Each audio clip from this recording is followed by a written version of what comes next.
میں ایک دفعہ رائیونڈ گیا، لاہور جانا ہوا تھا، دوستوں نے کہا سیر کرو گے؟ میں نے کہا ہاں، کہا رائیونڈ سے شروع کر دے۔ میں بہت اچھا۔ مغرب کی نماز سے پہلے ہم پہنچے تھے، یہ طارق جمیل میں نے دیکھا دیوار کے ساتھ کھڑا تھا، مجھے دیکھ رہا تھا، لیکن مولانا احسان صاحب نے کہا یار بھائی عبدالوہاب سے تو ملو۔ میں نے کہا ان کا اعلان ہوا ہے بیان کا، کہا اعلان ہوتے رہتے چلے۔ مولانا احسان کے ہمراہ، وہ زندہ ہے الحمدللہ، بھائی عبدالوہاب کے کمرے میں گئے۔ بھائی عبدالوہاب کو اس وقت اتنا تیز کشف ہوا کہ میں مان گیا کہ یہ صاحب دل ہے، کامل و اکمل ولی ہے۔ اور مجھے کہا ہم تو ایسے ہی ٹوٹا پھوٹا کام کرتے ہیں، لیکن اللہ نے اس میں برکت ڈالی ہے، لوگوں کو فائدہ ہو رہا ہے۔ پھر دو قصے مولانا یوسف بنوری کے سنائے امریکہ و برطانیہ میں، کہ انہوں نے ہمارے ہاں بیان کیا، اس کی بہت ضرورت تھی۔ اور دو قصے مفتی محمود کے سنائے۔ ایک قصہ صرف سناتا ہوں۔ بھائی عبدالوہاب صاحب نے کہا کہ ہم ایک ایسے ملک میں جا کے جمع ہو گئے، اور نظام الدین بستی کے بزرگ بھی آئے ہوئے تھے، لیکن کوئی غلط سی آئی ڈی ہو گئی اور ہم پر سخت پابندی لگ گئی، یہاں تک کہ وہاں کے مسلمانوں نے بھی ہمیں معذرت کی کہ ہمارے پاس ملنے نہیں آؤ۔ ہم بہت پریشان ہوئے، اپنے ہوٹل سے باہر نکل نہیں سکتے تھے۔ اچانک ہمیں ایک خبریے سے پتہ چلا کہ پاکستان سے ایک موقر وفد آیا ہوا ہے، اور اس کی قیادت مولانا مفتی محمود صاحب کر رہا ہے۔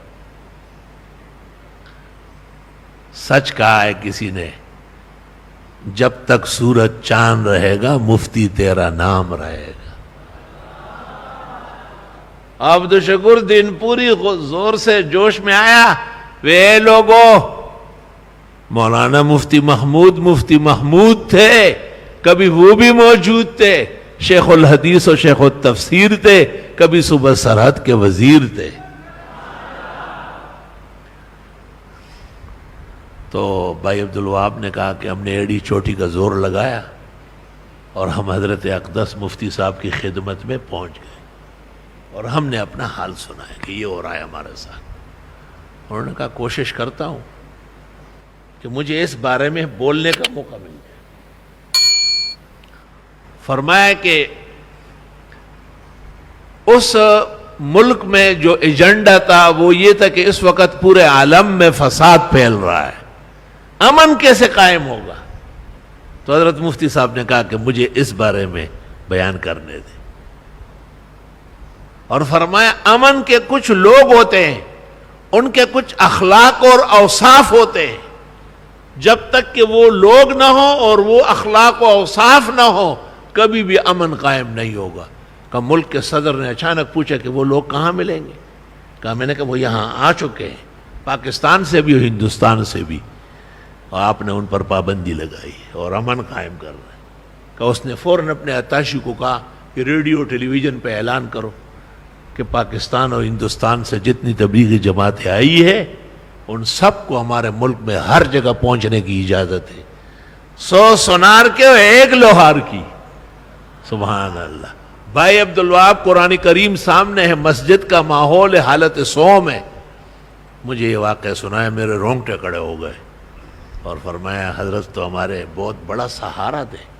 کہا ہمیں دوبارہ ملاقات نصیب نہیں ہوئی، لیکن لوگوں نے ہمیں کہا کہ ریڈیو ٹیلی ویژن پر اعلان ہو گیا، اور حضرت مفتی صاحب نے بہت سخت سٹینڈ لے لیا اس پر کہ آپ کیوں ان کو روک رہے ہیں، یہ تو اچھائی پھیلا رہے ہیں، یہ تو دین کے دائی ہے۔